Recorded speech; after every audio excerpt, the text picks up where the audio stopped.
Alright, so I'm going to do a little partial oil change on this converted Yamaha SUV with the FXHO 2007 power plant in it.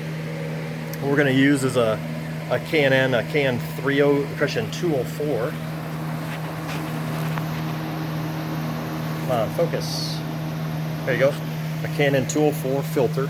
And then we got this cheapo Amazon Harbor Freight Tools, just manual suction sucker. So we've already taken out the dipstick, and where the oil filter is located at is way down deep inside the hull here, just right level. We're on the left side of the ski. It is right down straight from this point right here. So on this clip that you take off this cover with, it's right at the last 1 inch or so of that straight down. So the easiest way to get at that on these KN 204s, the reason I really like these things, is it has this Phillips head, Jiminy Christmas, this socket wrench adapter tip on there. So anyway, so you're able to get a short socket wrench down this side right here, just right next to the oil reservoir.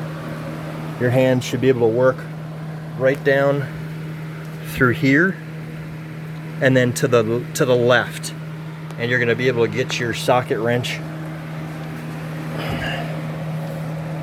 Let's see, yeah, I've got my, you can see my thumb and there's the filter, so right there's the nipple, so you're able to get easily get a socket wrench down in there, and then just ratchet it off. When you put it on, I always try to put it on hand, just like a car oil filter in a vehicle, finger tight, and then maybe 1/8 to 1/4 of a turn, somewhere near half a turn even. But I don't like to go too tight because I like to make sure these things come off reasonably easily.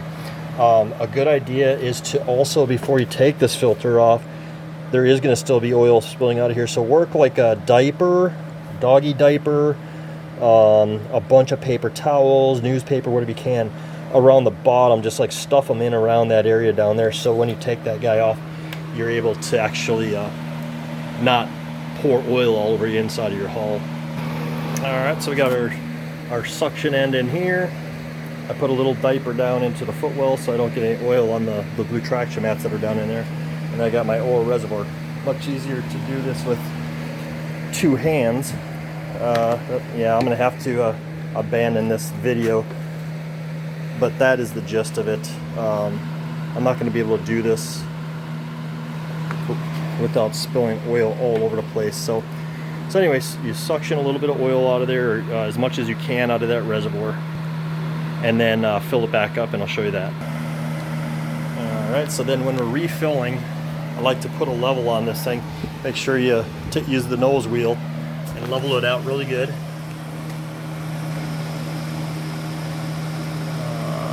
That is close enough for government work. I usually like to put the level across this section right here, so you get a pretty good balance. So let's see, actually right across the Yamaha letters probably work even better. Yeah, so we're nuts on level there at the Yamaha, across the Yamaha letters on that cover, and then I'll show you how high we want to fill this.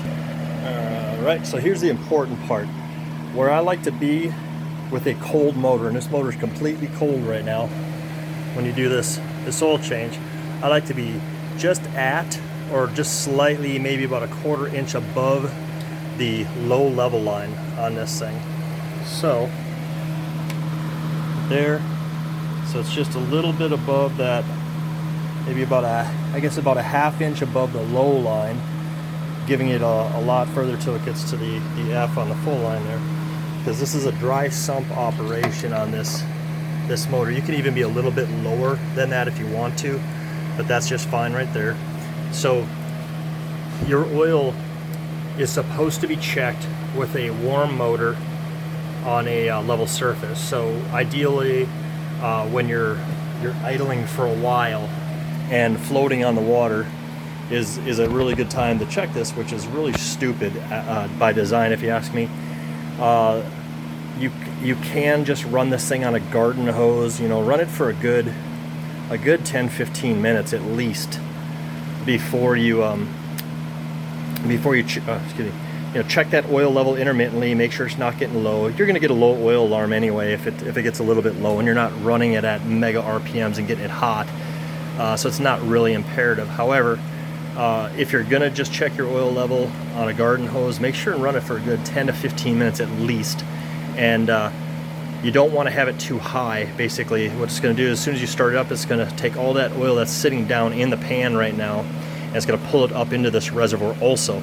So not only is it going to be that ½ inch on that the dipstick, it's going to end up growing. So you want to make sure you don't have too much oil in there, or it's going to end up blowing it into this this air filter area. This ski, I don't run an air filter on this one. It's your choice if you want to do it. I've got no reason to do it. These are super dry skis. You have super clean air out here in Hawaii. I like to let my motor breathe a little bit better, and that was recommended by the guy who built it. So I've got no desire to put that heavy Yamaha air filter inside of this housing here personally. You're never going to flip this one over, so that's not going to be a concern. I'm going to stuff this, it's vacuum sealed, 10W30 down into this rear compartment along with your, what do you call it, the fish finder depth finder. So fish finder's already bubble wrapped. I'm also going to stuff it inside this box if I can work all that stuff down in here. I'm going to shove that all down into here somewhere, and then I'm going to put as many of these screws as I can find. So I'm going to put those in. Normally I do not ride with those screws in because I like to be able to take this thing out if I need to and mess around with the battery or check, anything that I want back in there. I don't want to have to take that off when I'm on the water, and it works just fine. So anyway, that's why I don't typically have those screws in there. You don't need to have them in there. It'll definitely stay down in there. And I think that should be everything. Yeah, so you can reach your oil filter.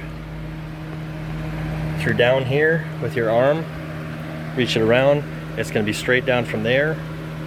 And again, it's the KN204, the KNN version 204, and they will have that hex head on there.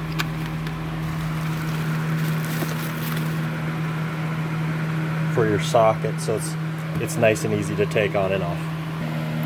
Do yourself a favor and read up on the oil change procedures online on the forums as well. I'll be happy to send you a really good link for that because I get a little long-winded and scattered sometimes in my instruction.